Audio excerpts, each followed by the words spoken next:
So, Robert, you're a former ambassador to NATO. Does it look likely that Putin's war, his invasion of Ukraine, is going to have paid off, at least in part? Well, it's always good to talk. And one of our problems, we haven't been talking enough to them. They haven't been talking enough to us.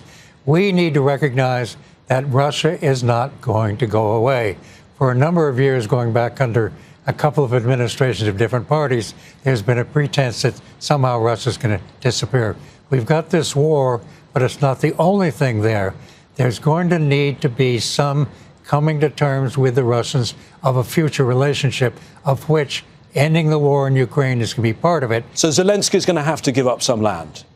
He's probably going to have to give up the Crimea in any event. Nobody really wants Crimea. It really wasn't Ukrainian, except by accident.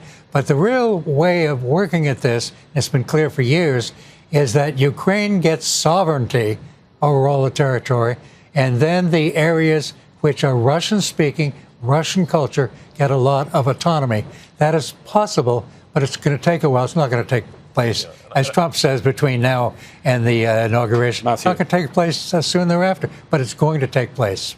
Yeah, and I do think that's a real question, is whatever agreement is gotten, whatever negotiated peace we get, does that actually preserve Ukraine's independence and control over its own territory and its nascent democracy, or does it simply make Ukraine part of Putin's sphere of influences, which is clearly something he wants? And going back quickly to you, Robert, if the US pulls out of its support for Ukraine under Trump, do you see any scenario where the rest of NATO, the rest of the EU, can pick up the slack? Well, first, I don't think Trump's going to pull out all support for Ukraine. He can't afford to as president of the United States, because that would undercut what NATO and others are doing. He's got to work with the allies, and I think he really does understand the importance of NATO, despite things he's said and things he has done.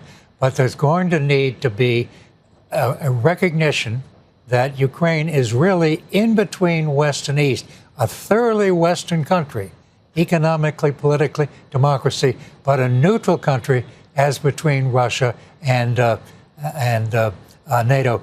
The idea that Ukraine will sometime join NATO is a non-starter. It takes unanimity, 32 votes, and that's never going to happen. That's been a false promise made to Zelensky. Make sure to subscribe to our channel to get the latest news from Al Jazeera.